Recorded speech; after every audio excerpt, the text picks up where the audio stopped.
답은 112쪽에 어렵겠습니다. 그 다음 것을 듣고자 합니다까지 한 것 같다. 그지? 그 첫 번째로 허생이 이완에게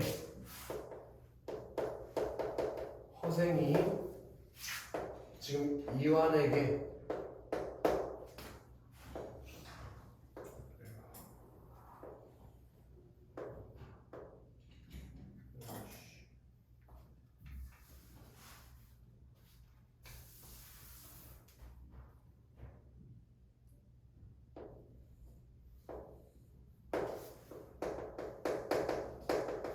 계책을 읽어주고 있다고 하죠.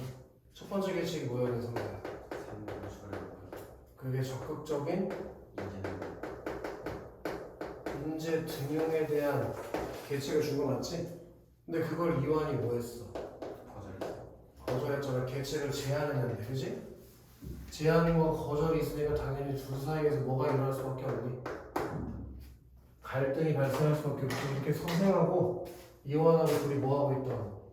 외적 갈등이 이루어지는 상황에서 외적 갈등. 이해되나 성규야? 또 가보자고. 나는 그 다음이란 말은 아직 배우지 못했도다. 이 대장이 그래도 굳이 묻자 허생은 말했다. 가로 열어보자. 명나라 장군부터. 명나라 장군과 병사들은 조선이 예전에 입은 은혜가 있다고 여겨서 그 자손들이 되놈의 나라, 이거 또 기억해야 돼. 되놈의 나라가 청나라 말하는 거야. 되놈의 나라에서 몸을 빼어 우리나라로 많이 건너왔으나 이리저리 떠들며 홀몸으로 외롭게 지내고 있는 이가 많다. 네가 임금께 아래어 종실, 나라의 여자들을 뽑아서 두루 시집보내고 훈첩과 건기는 돈 많고 권력이 있는 사람들이야. 사대부 같은 애들. 걔네들의 집을 몰수하여 그들의 살림집으로 내어줄 수 있게 하겠느냐까지 가로 닫자. 그게 두 번째 계책이고, 두 번째 계책의 내용을 요약하면 명나라의 후손들을 후대가 뭐야? 후대 잘 대접해주는 게 후대지, 그치? 그걸 제안하는 거야. 지금 청나라한테 명나라가 먹혔잖아? 그래서 명나라의 군인들이나 명나라의 사람들이 그 나라를 떠나서 조선에 몰래 들어와야 사는 사람들이 많대. 근데 걔네가 기반 없이 조선으로 들어왔으니까 어떻게 됐겠어? 거지가 돼 있겠지, 그치? 그리고 결혼도 못했겠지? 그래서 왕실의 여자를 뽑아서 결혼시키고, 맞지? 그리고 걔네들에게 집을 주자. 그걸 제안했다 이거야. 무슨 말인지 알아? 우리나라 부자들의 집이랑 돈을 뺏어서 여자들을 뽑아서 명나라 후손들에게 주자. 그냥 이 얘기라고. 이해됐나? 근데 그랬더니 이 대장이 고개를 숙이고 한참 있다가 대답했대. 그것도 어렵겠습니다. 또 거절했어. 그 두 번째 계책. 아니 이것도 어렵다 저것도 어렵다고 한다면 대관절 무슨 일이 가능하겠느냐? 아주 쉬운 일이 있으니 네가 능히 할 수 있겠느냐? 말씀해 주시기 바랍니다. 대저 천하에 대의를 외치려면 먼저 천하의 호걸들과 사귀어 결탁하지 않고는 되지 않는 법이고, 남의 나라를 정벌하려면 그 남의 나라 정벌에다가 밑줄 한 식으로 쓸까? 그게 세 글자로 뭐가 되는 거니? 두 글자로 표현할 수도 있겠다. 북벌. 청나라를 치는 거 말하는 거지? 북벌을 하려면 먼저 첫 자를 쓰지 않으면 성공을 거둘 수 없는 법이다. 지금 만주족, 청나라 세력이 갑자기 천하의 주인이 되었으나 아직 완전히 중국을 손아귀에 친하게 지내지 못하는 형편이니, 이때 조선이 다른 나라보다 먼저 손순해서 복종한다면 저들에게 신뢰를 받을 것이다. 무슨 말이야? 주변에 있는 나라들이 복종하는 나라가 없으니까 우리가 먼저 청나라에게 복종을 하자고. 그럼 믿을 거라고. 이해돼서? 만약 당나라, 원나라 때의 예전 일처럼 우리 자제들을 청나라에 파견하여 학교에 입학하고 벼슬도 열 수 있게 하고 장사치들의 출입도 금하지 말도록 저들에게 간청한다면 저들도 자기네에게 친근해지고자 하는 우리를 보고 반드시 기뻐하여 이를 허락할 것이다. 이렇게 되면 여기부터 가로 열 거야. 나라의 자제들을 엄선하여 머리를 깎여 변발을 하게 하고. 변발 뭔지 알아? 승서? 머리 깎아 민다. 뒷머리만. 그래 그 왜 저기 옛날 황비용 같은 거 보면 이렇게 생긴 사람들 있잖아. 기가 막히지? 그래서 여기 앞에는 대가리가 없고 요 뒤쪽에만 머리 길러가지고 여기 이렇게 묶어놓는 거. 그게 변발이. 이게 청나라 사람들의 모습이잖아요. 앞에 대가리는 다 깎아버리고 여기부터 머리를 빌려서 이렇게 뒤로 닦는 거라고. 이게 예절이에요. 아, 이거 졸라 잘 그렸잖아. 지금 화가도 아니고 얼마나 더 잘 그리냐고. 그치, 흥서? 그렇게 만드는 게 흥서야. 우리나라 사람들이 옛날에 머리 깎고 안 깎고. 머리 깎으면 안 된다고 옛날부터 배웠잖아, 성리학에서. 그지? 근데 그렇게 해가지고 오랑캐 복장을 입히고 선비들은 빈공과는 뭐냐면 외국인 전형 시험이야. 외국인들만 보는 시험. 빈공과에 응시하고 일반 사람들은 멀리 강남까지 장사를 하게 만들어서 그들의 허실, 뭐 약한 부분, 강한 부분을 엿보고 한족의 호걸도가 결탁한다면 천하를 동원할 수 있을 것이며 나라의 치욕도 씻을 수 있을 것이다. 밑줄 안 칠래? 나라의 치욕? 그게 밑에 쓸까? 병인 다시 병자호란의 치욕. 나라의 치욕이라는 게 병자호란의 치욕을 말하는 거지? 그걸 씻을 수 있을 것이다까지 가로 닫아버리죠. 그렇게 얘가 지금 세 번째 제안을 했어. 뭐냐? 청나라와의 교류. 그렇잖아. 우리가 청나라란 존재를 하려면 청나라를 잘 알아야 되잖아. 그래서 청나라 사람처럼 대가리 깎고 청나라 사람처럼 옷 입고 그렇게 청나라 애들이랑 교류를 해서 그 나라의 정보를 좀 빼내자. 이 세 가지 제안을 지금 이완한테 하고 있는 거라고. 아시겠어? 오케이? 그랬더니 만약 명나라 황족의 후손을 찾지 못하면 천하의 제후들이 인솔해서 하늘의 임금이 될 만한 사람을 청구하여 잘만 되면 대국의 스승이 될 것이며 못되어도 성씨가 다른 제후국 국가 중에 제일 큰 나라로의 지위를 잃지는 않을 것이다 라고 했더니 이 대장이 낙심하고 허탈해서 말했대. 안 된다고 했겠지. 이해됐나? 그걸 요약해보면 112쪽 펴볼래? 112쪽 아니 몇 페이지 보면 돼. 거기 중간에 핵심 정리 별표 5개 박아라. 허생이 지금 몇 개의 계책을 줬냐 순서야? 3개. 첫 번째가 적극적인 인재 등용이지. 근데 이런 계책을 줬다는 건 지금 조선이 적극적으로 인재 등용을 해 안 해? 그걸 비판하고 싶었던 거야. 이해돼? 두 번째 계책이 뭐였냐? 명나라 후손들을 후대 잘 대접해주는 거였지, 그치? 근데 이건 뭘 비판하는 거냐면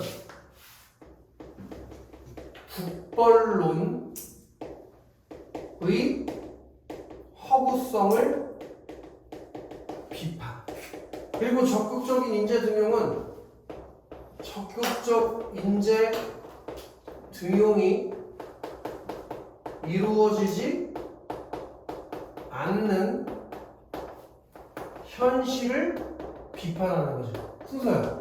만약에 진짜 국벌론을 할 마음이 있다면 국벌을 왜 하는 거야? 명나라를 다시 세우려고 하는 거 아니야? 그럼 명나라 후손들을 잘 대해줘야 되는 거 아니냐?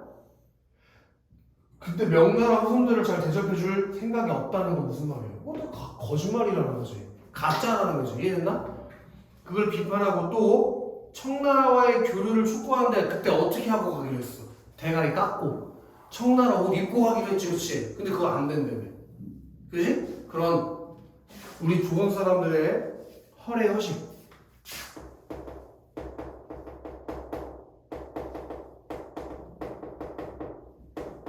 이 노란색으로 써놓은 이런 의도가 작가의 진짜 의도인 거지. 이걸 비판하려는 목적. 이해돼서 승선? 좋아. 자, 그럼 113쪽에도 별표 하나 칠까? 본문 2에 허생과 이한대장의 입장 차이. 승선야. 자, 허생의 계책에 대한 이완의 입장 세 가지 있지. 그것만 읽어줘. 1. 계책은 임금이 신하에게 몸을 낮출 수 없음으로 불가함. 2. 계책은 종실과 홍척 왕비들이 기득권을 거치 않을 것이므로 불가함. 3. 계책은 병발과 호복이 사대부의 예법을 어긋남으로 불가함. 그래서 이런 점을 봤을 때 허생은 어떤 가치관을 가진 사람이냐? 실리를 중시하는 가치관을 가진 사람이다. 실제적인 이익. 근데 지금 이 이완은 어떤 사람이야? 명분을 중요하게 여기는 허례허식의 기득권에 가득한 사람이잖아. 그럼 서로 가치관이 어때? 다르지. 가치관이 다르기 때문에 둘 사이에서 뭐가 일어날 수밖에 없다. 외적 갈등이 일어날 수밖에 없다 이거야. 그래서 이런 이완대장 같은 사대부들을 뭐 하고 싶어?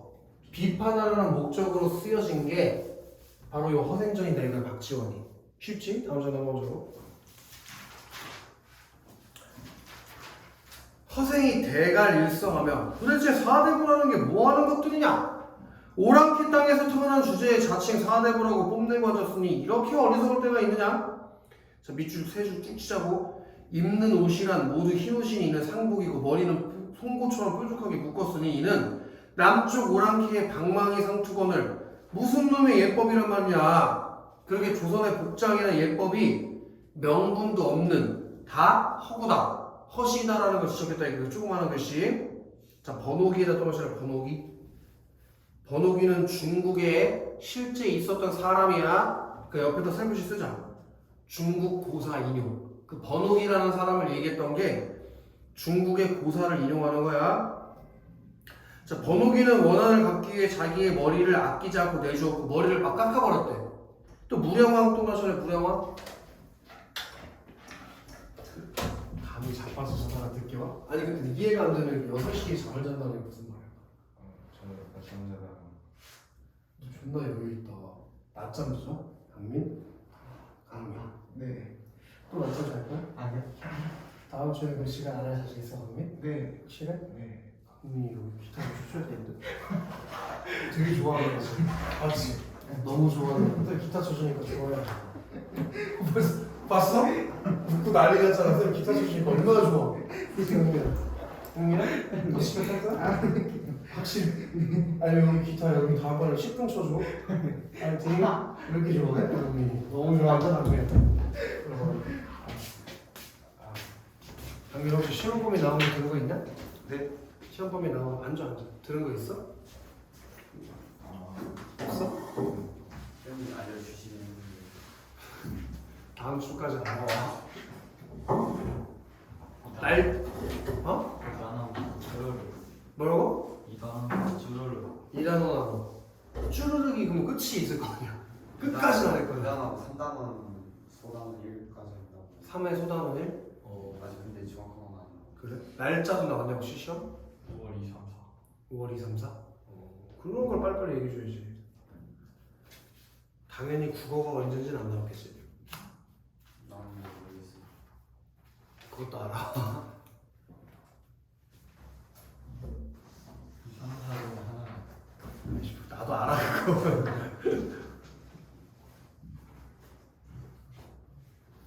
제발 꺼내. 강민 너 때문에 수업 못 있잖아.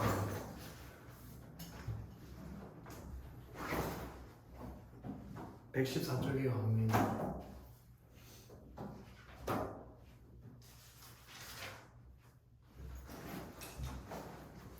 그래서 무령왕 또 나오셨지? 무령왕은 자기 나라를 강하게 만들기 위해서 오랑캐 복장을 하는 것을 부끄럽지 않게 여겼다.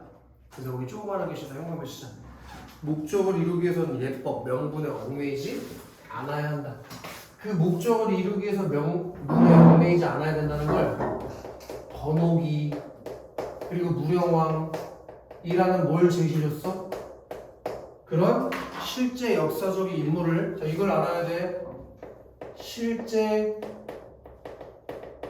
역사적 인물을 사례로 들어서, 무령왕이랑 번호기가 실제 역사에 나오는 사람이라고.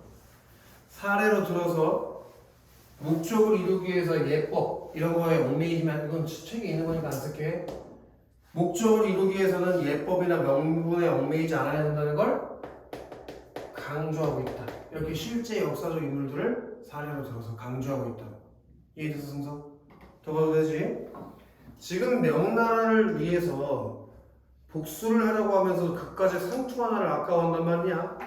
장차 말을 달려 칼로 치고 창으로 찌르며 활을 남기고 돌을 던져야 할 판에 그따위 너풀거리는 소매를 바꾸지 않고서 그걸 자기 딴의 예법이라고 한단 말이냐? 내가 처음 너에게 3가지 계책을 일러주었거늘. 그 3가지 계책이 저기지? 적극적인 인재 등용, 명나라 후손들에 대한 후대, 청나라의 교류, 이런 3가지 계책을 말해줬는데 너는 도대체 한 가지도 가능한 일이 없다고 하니 그러면서도 신임을 받는 신하라고 말할 수 있겠냐? 그래, 신임받는 신하라는 게 고작 이런 거냐? 이런 자는 목을 잘라야 옳을 것이다 라고 칼로 얘를 목을 치려고 해. 그러니까 갈등이 최고조에 도달한 거지, 그치 승서? 하고 좌우를 둘러보며 칼을 찾아서 찌르려고 했다. 이 대장은 깜짝 놀라서 일어나 뒷문으로 뛰쳐나가 재빠르게 달아났다. 자, 이튿날부터 현관에 쭉 칩시다. 이튿날 다시 찾아갔더니 집은 이미 텅 비어있었고 허생은 간 곳이었어. 그렇게 지금 무슨 결말이 있었냐면 중요한 거 이거 미완의 결말이라고 해도 좋고 완성되지 않았잖아. 그래서 후생이 어떻게 될지 모르잖아.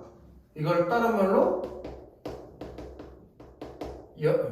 열린 결말이라고 해도 괜찮겠지 강민아. 그지? 자 이렇게 했을 때 승서야 어떤 효과가 있는지가 시험에서 많이 물어봐. 일단은 열린 결말이니까 뒷부분 이야기를 생각해 봐야 되니까 당연히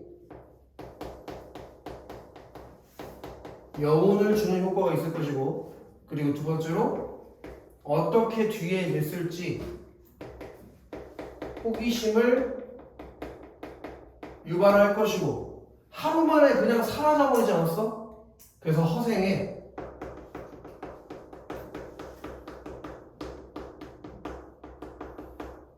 이인, 막 신선 같은 모습을 부각시키는 효과가 있고 그리고 지금 이 허생의 계책들 있지 이런 거 이루어질 수 있을 것 같아. 이 조선시대 때 이루어지기 어렵다. 허생의 계책이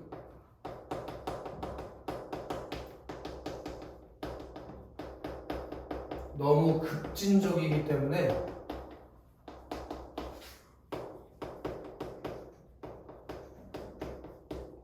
이루어지기 어려울 것임을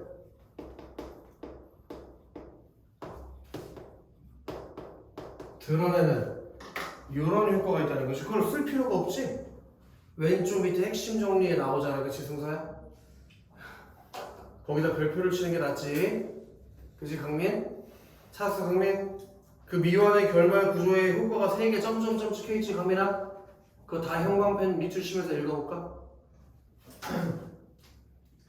고생의 가치는 당시 조선의 현실에서 수용되기 어려운 급진적인 것을 의지한 고생이 인자운 동물의 부각함 여운의 관계 국자들의 공동점을 유발함. 좋아. 이렇게 돼 있는 내용이다 이거야. 그럼 성규 115쪽 가보자. 115쪽. 이건 내용 파악하는 건데 허생의 행적을 공간의 이동에 따라 정리해보자. 그 첫 번째 칸만 읽어봐. 선생님이 빠질로 행기를 공부에 전념하다가 생활하고 다들 허망한 언어에 비난의 말을 듣고 집을 그때까지만 해도 허생이 어떤 놈이었냐? 실용적인 것들은 안 하고 집에서 공부만 하던 놈이었지, 그치? 그 아내에다가 동그라미 치고 별표 치자 안 해. 걔한테 쓰자. 강미란. 아내가 가서 도둑질이라고 하라고 하잖아. 돈 벌어오라고, 그치? 그런 점에서 아내가 누구의 생각을 대신하는 사람이라고? 백성. 강미란? 100대 맞아야겠구나. 강미란. 또 씨발 101쪽 가봐. 101쪽 이 새끼들 공부를 안 했나 처음에? 강민아 101쪽 밑에서 세 번째 줄 그렇다면 보이냐? 보여? 안 보여? 101쪽 밑에서 세 번째 줄 그렇다면 못 찾았어? 101쪽 보고 있는 거 맞아? 숫자를 모르나? 101쪽 밑에서 세 번째 줄 그렇다면 찾았냐고. 네. 거기부터 읽어봐. 장인의 부자가 네? 장인밭이 일이라도 안 보여? 보여? 잠에서 들겠나? 아니 거기부터 읽어보라고. 그렇다면 장인같이 일이라도 하지 그러시오.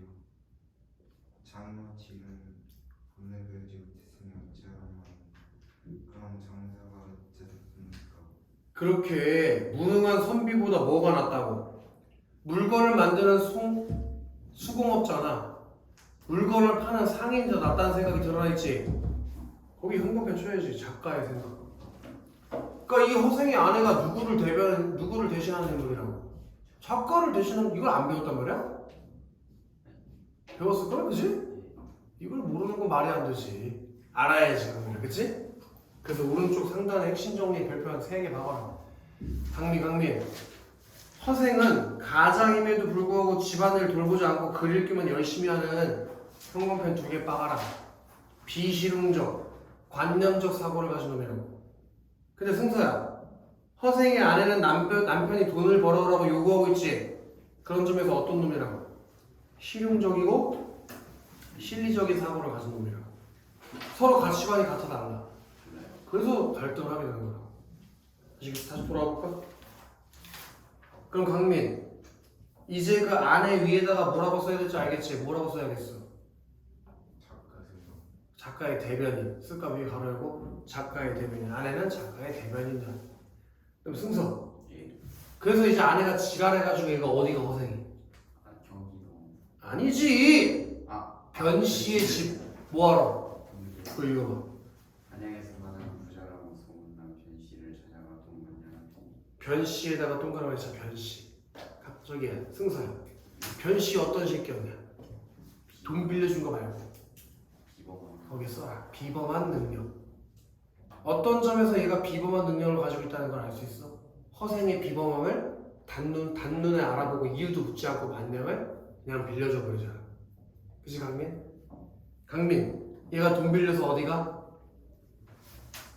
경기도 안성 그리고 거기 써있잖아. 어디 가는지. 제주도 거기 안성 가서 뭐해? 과일 사재기 그 다음에 제주도 가서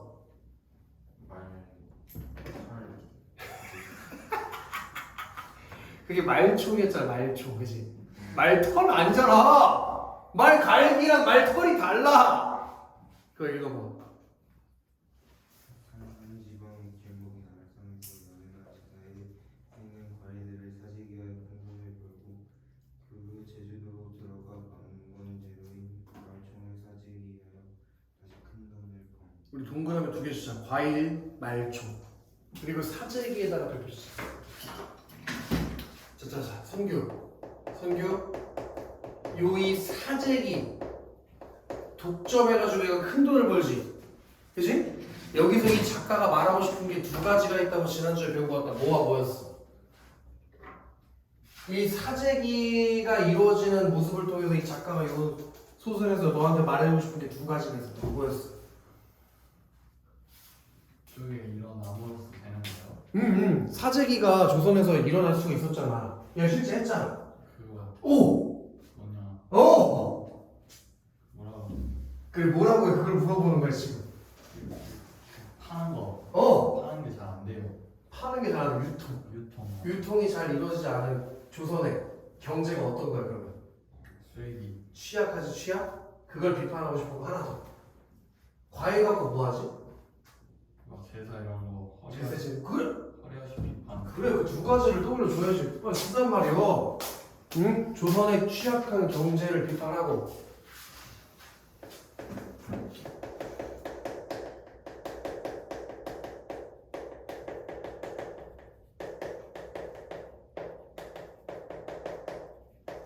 또 사대부들의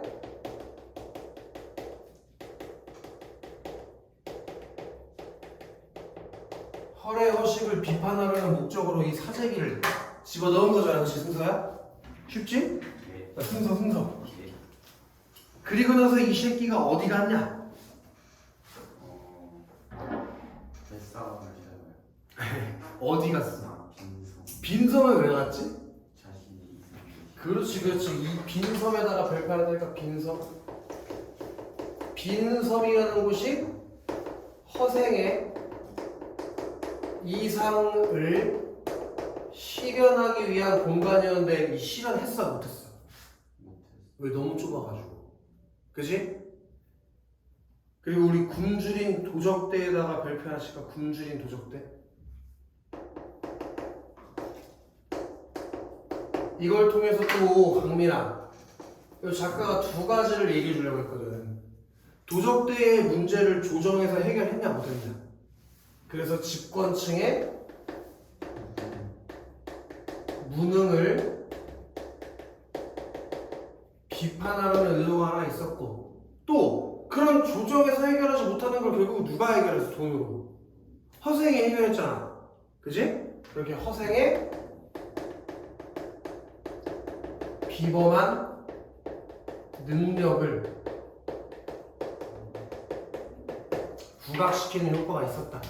지금 정리하면서 들으란 얘기야. 다 배운 걸. 알겠지, 강민? 자, 그 다음에 빈섬에서 이제 돈을 막 저기 장기도에다가 쌀 팔아가지고 돈 졸라 벌잖아. 강민 얼마 벌었었어? 기억나? 얘 쌀 팔아서 총 얼마 벌었어? 다 합쳐서 얘가 가지고 있던 재산이 얼마였어? 갑자기 꼴을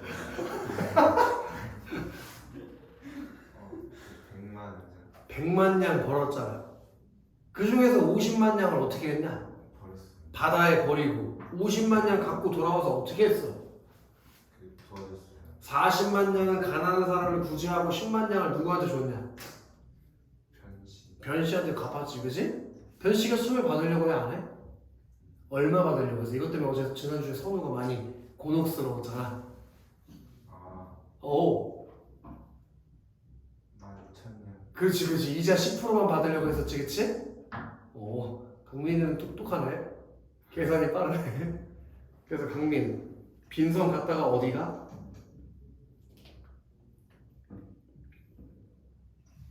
응? 아, 편지지. 읽어봐. 섬을 따라 떠나 나라의 가난한 사람들의 주를 부대한 뒤 편지를 찾아가 과거에 들었던 돈을 갚은 10만 년을 갚았다. 거기부터 끝까지 밑줄 하시죠. 변씨가 자신이 받아야 할 만큼 돈을 받고 나머지는 돌려주겠다고 말하자 화를 내며 돌아가. 돈 준다는데 왜 화내냐? 돈 준다는데 왜 화내? 내가 예를 들어 성규야, 너한테 지금 100만 원 쏴주겠대. 너 화낼 겨? 씨발! 나를 뭘로 보고 100만 원을 줘! 하고 화내? 아니요. 너 박수 치면서 오 나이스 하고 좋아할 거잖아. 도망가야죠. 그러니까 돈 준다는데 왜 화내? 이 새끼 미친놈 아니야? 너무 미쳤는데요? 뭐라고? 너무 미쳤는데요? 왜 화낸 거야? 돈 준다는데? 장가치. 그러니까 얘는 돈보다 더 뭘 중요하게 생각하는 사람? 그치, 도를 더 정신적 아, 가치, 물질적 가치보다 정신적 가치를 더 중요하게 여기면 무슨 정신을 가진 사람? 얘도 사대부의 면모를 가지고 있는 놈이다 이거예요. 그래서 뭘 천하게 여겨? 그치, 장사를 천하게 여기는 모습을 보여주니까, 그러니까 여기서 허생의 뭐가 드러나는 거야? 허생의 한계가 드러나는 거지. 얘도 결국엔 장사치를 천하게 여기니까. 이해되지? 성규 너 혹시 농구하다 왔냐? 아니요. 너 얼굴 왜 이렇게 탔냐? 너 요즘 뭐해? 밖에서? 저는 비가 축구 했어요. 됐어? 이 학교에서 축구라는 걸 할 수가 있나? 운동장이 개 코딱지만 해가지고 5대5는 하냐 거기서? 8대8도 해? 네. 그럼 골키퍼끼리 골킥만 차다 끝날 것 같던데? 그 다음에 승서, 예. 마지막으로 얘가 어디 가니? 허생 그렇지. 그래서 읽어봐. 변씨가 중전하여 만난 이완 대장에게 부곡한 명을 시집. 이한 시사정책을 제시했으나 받아들여지지 않아. 그 이완대장한테 세모 하나 박아볼까? 궁금한 게 있는데 강민아, 이완대장 실존 인물이야 허구 인물이야? 실존. 뭘 부여한다고 했어? 사실상. 잘했다. 그래서 여기다 밑줄하실 거야. 이완대장을 크게 질책하고 사대부들의 안일함과 허위의식을 비판한 뒤 다음날 존적을 감추. 그래서 막 그런 이인다운 면모를 보인다고 했으니 방금 다음 장 넘어볼까? 자, 소설 속 인물의 성격과 사회성을 파악해보자. 다음 인물과의 관계에서 보여준 말이나 행동을 근거로 허생의 성격을 파악해보자. 강민, 허생의 아내 한번 해볼래? 가난한데도 갈망했고 아내가 삭박한 시를 먹고 산 것을 보아 그는 생기에 관심이 없고 공부를 하지 않는다. 밑줄을 시작. 허생은 생리에 관심이 없고 글 공부를 중시하는 사람이다. 거기 옆에 가로열고 쓸까? 방금 읽어봤는데 기억나? 그래서 어떤 사람이라고? 방금 아까 너네 방금 100 몇 쪽에서 읽고 왔잖아. 101 쪽에서 어떤 사람이었어 허생이? 무엇을 하는 사람? 방금 101 쪽에서 읽고 왔잖아 같이. 아니가요? 아니 허생. 아내는 실용적이고 실리적인 사람이었고 허생은 어떤 사람이었어? 돼지 새끼 집 다시 가봐. 뭐라고 써요? 그새 까먹냐? 10분도 안 되는데? 어떤 사람이었어 승서? 비실용적이고 관념적이고. 그래 거기 가려면 써놓으라고 여기다가 비실용적, 관념적. 그 다음에 저기 선교 변씨 읽어 변씨. 학생들이 면식도 없는 변씨에게 벌을 위해 찾아갔으면서 어색하거나 부탁한 모습을 보이지 않고 시정당당한 태도를 보여주었다. 이로 보아 학생은 은비로서의 자존감을 높고 주관이 분명한 사람이다. 거기 현관을 치르다 미주시자 허생은 선비로서 자존감이 높고 주관이 분명하다. 그 다음에 승서 도적대. 허생은 가난 때문에 도적이는 양민들에게 안정된 삶의 터전을 마련해 주었다. 이로 보아 허생은 백성들의 삶이 안정된 사회를 만들어야 하는 사대부로서의 문제의식과 책임감을 지닌 사람이다. 미주시자 사대부로서의 문제의식과 책임감을 지닌 사람. 그 다음에 강민 이완대는 그가 부국 강명을 주장하면서도 실질적인 노력을 하지 않는 지배계층의 단점만 대변하는 이완대장에게 응모하는 것에 볼 때 허생은 당대 지배층의 명과 허위의식을 질타하는 비판적 지식이자 건강보다 진리를 중시하는 실용주의자라고 할 수 있다. 그 네 번째 줄부터 다 밑주셔야겠네.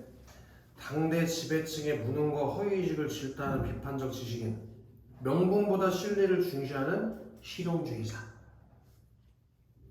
이렇게 허생이 어떤 사람인지 지금 알아본 거고 2번에다가 별표 5개 칠래? 이 2번은 아마 내가 이번 약속할 수 있을 거야. 분명히 시험에 나와 100%. 알겠지 강민? 여기서 틀리면 이제 쓰레기가 되는 거야 강민. 자, 허생이 만금으로 과일과 말총을 사재기해서 돈을 많이 벌었잖아.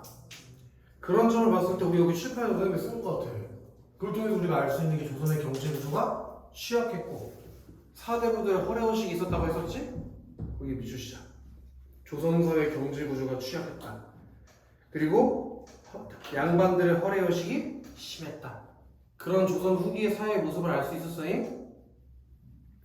그 다음에 허생이 굶주림에 허덕이는 수천의 도둑들을 데리고 빈섬으로 들어간 모습에서 미주셔야지. 지배계층이 무능하고 부도덕.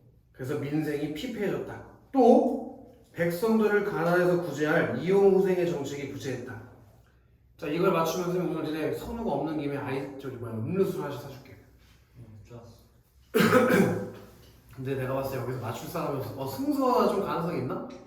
너네 백성들이 옛날에 가지고 있는 직업이 대부분 농업이잖아. 근데 예를 들면은 뭐 홍수가 난다든지 아니면 가뭄이 오면 농사를 잘 못 짓지. 그럼 그때 먹고 살 수가 없으니까 나라에서 이자 붙여가지고 그때 곡식을 빌려주는 제도가 있었잖아. 그걸 구율제도라고 하는데 우리나라 최초의 구율제도가 고구려 시대 때 있었어. 그 제도의 이름이 뭘까? 고구려 시대 때 처음으로 이거 아마 지금 역사 시간에 배우고 있을걸? 역사 1학년 때 하잖아. 아니 저희 일단은 안 해가지고 몰라요. 되게 유명한 거야. 누가 한 거냐면 고국천왕 때 새끼 을파소라는 새끼가 만든 정책이 초성 힌트도 줄게. 지읒 디귿 법이야.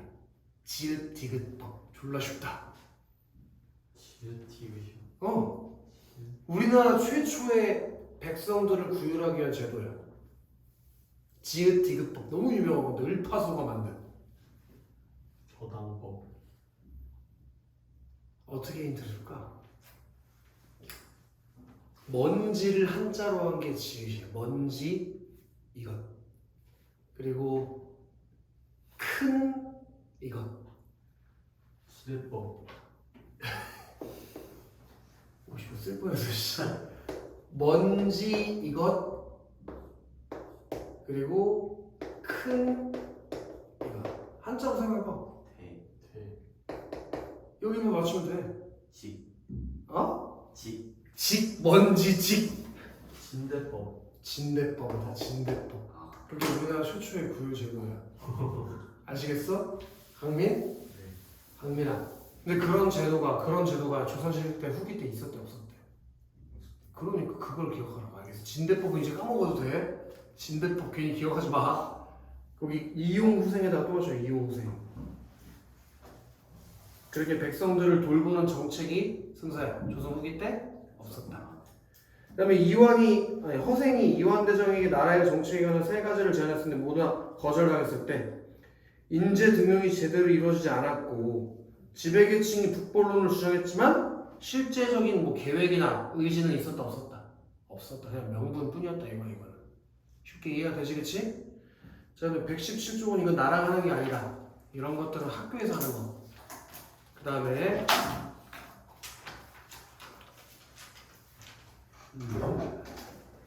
그 뒤에도 이제 선생님이랑 할 만한 내용들은 없고 121쪽으로 가보자. 121쪽. 자, 승서야. 우리 이 단원이 문학작품을 주체적으로 해석하고 평가해보자는 단원이거든. 그때 흥서야? 우리 연필 보는 거야. 두 번째 연필. 문학작품의 주체적인 해석과 평가를 하기 위해서는 어떤 방법들이 있을 때 세 가지 방법이 있지. 한번 읽어봐. 작품에 형상화된 다양한 인물과 사건들을 타당한 근거를 들어 해석하고 평가하기. 평가 배치하자. 인물과 사건들을 타당한 근거를 들어 해석 평가. 난 강민 두 번째 거. 연필이 어딨어요? 진짜 알려줘라. 121쪽 보고 있는 거 맞냐? 작품과 소재나 상황이 유사하지만 주제, 현실, 인식, 핵심 인물의 관점이 다르거나 상반된 다른 작품 더 찾아야겠죠. 평가 배치하자. 작품과 소재나 상황은 유사한데 주제나 현실 인식이나 핵심 인물의 관점이 다르거나 아예 상반된 다른 작품들을 또 찾아 읽어보면 성규의 마지막 거. 자신의 각도에서 특정 인물의 시각이나 관점에서 작품을 새롭게 그렇게 평가 배치하면 되겠지, 그치? 그런 게 문학작품 주체적 해석과 평가를 위한 방법이다. 자, 그리고 자, 이거 고전소설. 당연히 이건 고전소설이겠지. 박지원이 썼으니까 그게 중요한 게 아니고 이거 별표하나 줄래? 한문 단편소설. 옛날에 이 두정고에서 있었던 일이야. 학교 선생님이 아주 짜치는 문제를 낸 적이 있다고. 이 소설은 한글 소설이다. 오해했어요. 이해됐냐? 거기서 방금 별표 쳤잖아. 니네가 한글로 읽었다고 해서 이게 한글로 쓴 게 아니야. 한문 소설이야, 강민아. 강민아, 성격에 무슨 성격이 있대? 비판적, 풍자적. 다 별표 쳤어. 비판, 풍자. 누굴 비판하는 거야, 강민? 허례허식에 빠진 양반들. 조선에 취약한 경제 구조. 이런 걸 비판하는 거겠지, 그치? 그리고 시점은 전지적 작가 시점이고 주제에다가 밑줄치자. 지배층인 사대부의 무능과 허위의식을 비판하고 새로운 삶의 각성과 실천을 촉구하는 주제를 가지고 있는 게 화생전이다. 다음 특징에 비범한 식견. 식견이라는 게 뭐냐면 생각 정도로 이해하면 돼. 비범한 생각, 모습. 비범한 식견과 영웅적인 능력을 지닌 허생이라는 인물의 행적을 중심으로 이야기가 전개되고, 자, 얘 내놓칠래? 실학사상. 뭘 바탕으로 하고 있다고, 강민아? 강민아, 실학사상 뭐였지 기억나? 실용적이요. 좋아요. 그걸 바탕으로 당대 조선사회 폐단 비판에 밑줄치고 이용후생 메모치고 부국강병 메모치자. 이용후생, 부국강병을 제시하고 있다. 일단 빈섬이라는 상상의 공간을 통해 이상형의 모습을 제시하고 있다. 그건 그냥 읽어보면 되겠다. 다음 장 보자. 자, 저기야, 선규야. 이 글의 주요 특징 보이냐? 갈래 한번 읽어봐. 연한 박지원의 연한일기 권십의 복합 야화에 실려있는 한문 단편소설 정대사의 모순과 집권층들의 한계를 신랄하게 관한 피읍지읒 소설이야. 피읍지읒. 한문 피읍지읒이라니까. 피읍지에 BJ 새끼도 있잖아. 혼자 풍자소설. 그거 별표도 하잖아. 풍자소설. 다음에 저기 순서 두 번째 거. 무슨 순서 따라야? 그렇지. 시간의 순서에 따라 사건을 그 읽어봐. 시간 순서에 따라 사건이 전개되는 평면적 구성을 취하고 있다. 네, 맞아. 평면적 구성. 시간의 흐름에 따라 전개되는 걸 니네 순행적 구성이라고 배운 적 있지? 예. 그거랑 평면적 구성이 같은 말이야. 강민아. 그러면 시간 순서대로 사건이 흘러가는 걸 뭐라고 한다고? 시간적. 강민이가 듣지 않고 있었던 게 확실하구나. 시간의 순서에 따라 사건이 전개되는 게 뭐라고, 강민? 강민. 네. 옆에다가 밑에다 써서 가려고 순행적 구성. 강민. 순행적 구성. 뺏어. 빨리 써야지. 시간 빨리 써야지. 구성.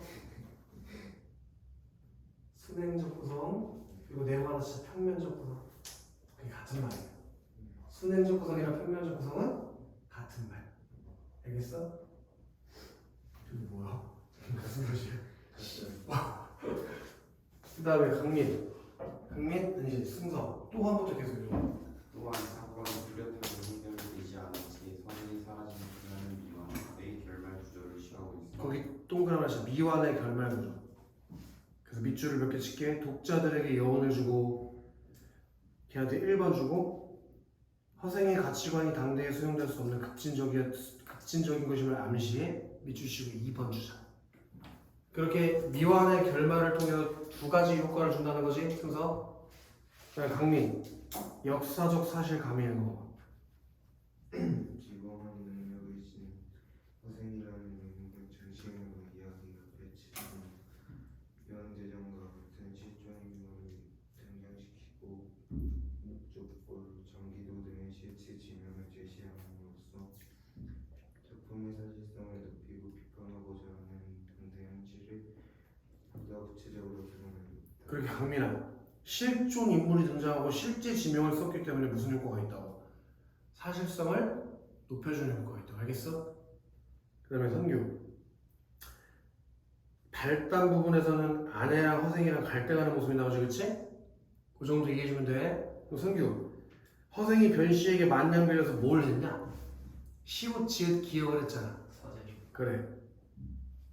그 다음에 승서 허생이 이상국을 건설하기 위해서 빈섬에 들어갔지. 예. 그래서 허생이 조그마한 시험을 해봤어. 자, 매점매석으로 큰 돈을 벌어들이면서 뭐의 취약성을 확인했지? 당대 유통. 경제구조. 당대 경제구조의 취약성을 확인했고 도적들을 교화하여 빈섬으로 데려가서 사회 취약 문제를 해결했고 농사를 지어 생활해서 돈을 많이 모았고 장기도로 가서 남는 양식을 팔면 외국과 무엇과 교류를 했어? 무역과 교류를 실시했지, 그치? 강민 섬을 떠나서 다시 돌아와서 가난한 사람을 구제하고 변씨랑 친해졌잖아. 딱 가면 위로 넘어갈까?